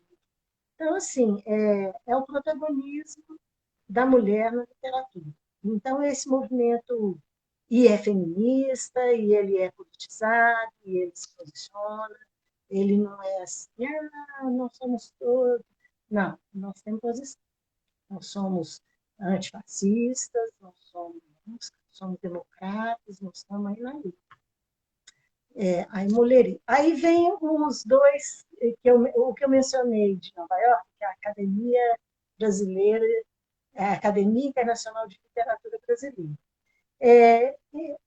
O Focus Brasil é uma organização que atua em vários países, divulgando a literatura brasileira. E o Focus Brasil criou essa academia, sediada em Nova York, e ano passado. E convidou uma série de pessoas para se candidatar a vagas nessa academia por eleição. E eu me candidatei e eu fui eleita pelo voto popular. Aí eu fiquei muito orgulhosa disso, porque eu nunca ganhei nenhum prêmio. E eu sou conhecida em Brasília, um pouco em Belo Horizonte, mas só. Mas mesmo assim, eu fui eleita 3 mulheres, entre gente do Brasil inteiro e até de fora do Brasil, da Alemanha, de outras, dos Estados Unidos. E eu fiquei entre as 3 que foram eleitas pelo voto popular. Então, e a outra uma indígena, e a outra mora na Alemanha. Então, assim, eu fiquei muito orgulhosa, muito feliz. muito honrada, porque eu já vinha investindo é, na minha carreira fora do Brasil. Eu já participei de eventos literários na Áustria, na Alemanha, e esse evento eu iria a Nova York no ano passado, devido à pandemia, e o evento estava se tornando online. Esse ano está acontecendo, esses dias, está sendo. Eu vou fazer uma mesa em setembro agora. Tá? Começa daqui a uns dias, não começou ainda não. Eu vou fazer uma mesa esse ano de novo, tal, mas eu já estou eleita pelo Voto Popular, eu sou uma das primeiras lá da academia. E aí eu estou fazendo parte de um grupo esse ano que vai participar a partir da semana que vem, já começa a semana que vem, da Feira do Livro de Lisboa, é a Rede Sem Fronteiras. Então, eu estou participando com o pessoal da Rede Sem Fronteiras, não vou a Portugal, vou participar só online, mas meus livros são lá já. E se tudo der certo, se as coisas melhorarem, no ano que vem eu pretendo ir a Lisboa. Então, na Alemanha, eu fui à Feira de Frankfurt, na Áustria, eu fui a um festival é, de cultura brasileira. Então, assim, eu estou com o livro, meu romance mais recente, O Quarto Canal, saiu bilíngue, português e inglês.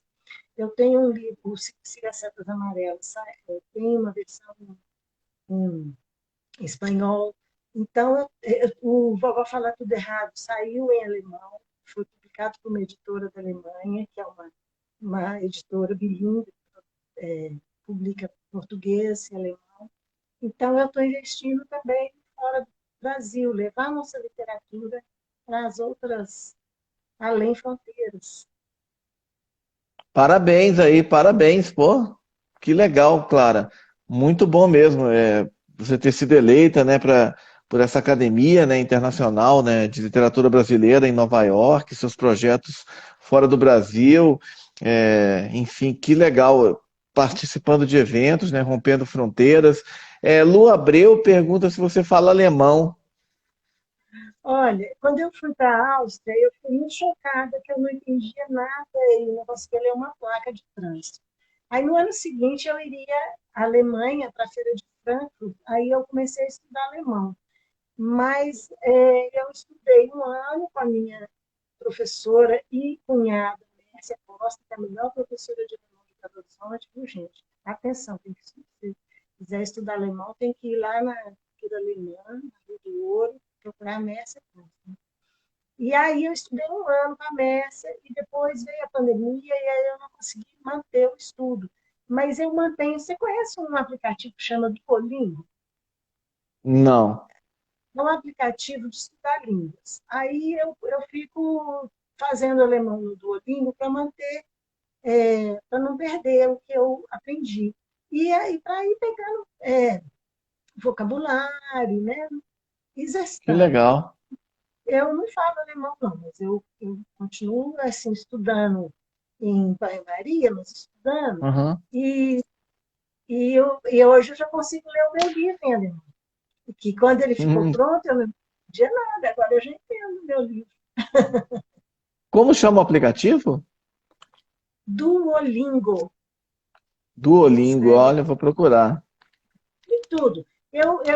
Quando eu comecei o Duolingo para o alemão. Mas aí eu fiz um pouco de inglês, porque eu tenho inglês, mas só para exercitar. E eu sei francês também, então eu fiz um pouco de francês para exercitar. Mas eu adoro estudar línguas, então eu peguei um dia e comecei a estudar um pouquinho de italiano. Eu falei, não, italiano depois eu tenho que estudar direito. Larguei. Aí peguei o catalão, estudei um pouquinho, larguei. Aí peguei o Ó, esperanto, estudei um pouquinho, larguei. Aí que eu peguei o espanhol, eu tenho prosseguido, peguei o Yiddish, eu descobri que tem Yiddish também. Aí eu estou estudando Yiddish, alemão e espanhol no momento. nossa, Larguei o francês, o catalão, o esperanto, o italiano, está lá. nossa, bastante coisa. Eu Poliglota, gosto. totalmente. Não, e é assim, é medo da demência senil. Eu acho que assim, estudar línguas é uma malhação do cérebro, então tenho medo de ficar, né, de ter Alzheimer, doenças assim, degenerativas, cognitivas, então eu fico estudando línguas. Uhum. comecei a estudar IT, aí eu descobri que eu estava aprendendo as letras do alfabeto hebraico, porque o IT é no alfabeto hebraico. E o IT parece muito com o alemão, por isso está sendo que eu estou conseguindo estudar, porque se eu não soubesse alemão um pouquinho, não dava, não. Então, só que é um alemão escrito no alfabeto hebraico. Aí, quando eu comecei a aprender algumas letras do alfabeto hebraico, eu falei, uai, gente, então ainda estou aprendendo coisas boas. Tem umas mensagens aqui. Lu Abreu falou que o quarto canal é muito bom. Ai, que bom, obrigada. É, tem aqui o Luizinho, né, nosso amigo, nosso colega aí, disse: Duolingo é muito bom, faço lições de alemão, mas a língua é bem difícil mesmo. A Simone Arregui pergunta: e Vasco? Vasco, Basco, né? Basco, Talvez a língua basca. A língua Basco. basca, eu nunca estudei no Duolingo, não, nem sei se tem, vou até olhar. Mas eu, quando eu fui ao País Basco, eu comprei um dicionário, então eu tenho meu dicionário de basco aqui. De vez em quando, por exemplo, no Siga Setas Amarelas, às vezes eu cito uma frase em basco, aí você tem consulta aqui no meu dicionário de basco. Simona Hum, Regueu, minha lá de Porto Alegre. E, olha, que legal. É, porque e o o Arregui, Éder, sabe, né, Marcelo? Arregui é um nome basco, por isso que ela está perguntando. olha, que É, legal. nós somos O, bascos. Eu tenho a bandeira do País Basco ali também. o Éder Bramos botou Esperanto, poxa, parabéns. O Éder é um colega da Casa de Autores também, Ramos. O Eric, mas o Esperanto eu só peguei umas primeiras lições assim, que é fácil, é muito fácil, porque o Esperanto foi criado para facilitar. Então, ele pega um pouquinho, ele tem poucas variações, ele não é uma língua igual alemão ou português, que tem esse tanto de conjugação, não. O Esperanto é mais fácil. Se a gente pegar para aprender, aprende. Não é Tô curioso aí com esse aplicativo, vou baixar ele daqui a pouco. um vício, porque também é jogo. Então, você fica ali fazendo ponto e tal, você acaba viciando. Eu sou viciada, estou uns 2 anos já no Duolingo. Não, 2 anos não, 500 dias. Ele conta quantos dias. A Simona Regui pergunta se você estudou o idioma basco. Não, só tem o dicionário. Ainda não. Em breve. Breve falaremos sobre esse assunto. Tá certo. Clara Regui, eu queria te agradecer imensamente por você ter estado hoje aqui nessa noite de terça-feira, assim, maravilhosa a sua live, é maravilhoso assim poder te ouvir, assim, essas histórias encantadoras assim que você tem da sua vida, do jornalismo, das suas coberturas, das suas entrevistas, mas também da sua relação com a literatura, com a cultura, com as artes, da forma como você escreve, como você se inspira, das suas referências. Nossa, uma super aula aqui, aprendendo muito aqui. Queria te agradecer muito, assim, estou muito feliz aqui de ter estado com você nessa noite aqui, te ouvindo, assim. Obrigado mesmo por ter estado aqui com a gente. Ô, Marcelo, eu que só tenho a agradecer. Toda oportunidade que a gente tem de se divulgar, de se mostrar, né, de falar da gente, do trabalho da gente, é uma oportunidade única. Eu assisti sua live com a Petrus, achei maravilhosa. Fiquei assim, Obrigado. quando ela falou, ó, pense no nome do Marcelo, eu falei, obrigada, amiga, adorei. Pô, obrigado. Cris é uma figura maravilhosa também, gosto muito dela. E, enfim, ouvi você também falar do seu lado empreendedor, né? O PC Brant tá falando, Clarinha, tá te mandando um alô aí, músico.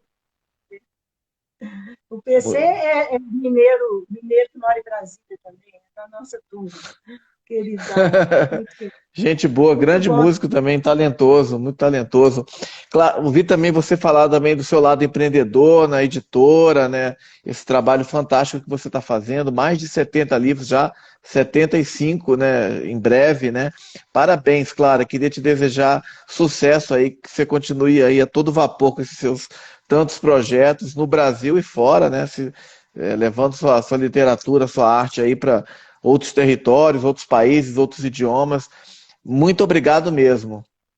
Eu que agradeço, agradeço a você, agradeço os amigos aí, Simona, Luizinho, Éder, EC, Lu, Abreu, todo mundo que participou nos honrou com sua presença. Muito obrigada, boa noite, um abração para todo mundo.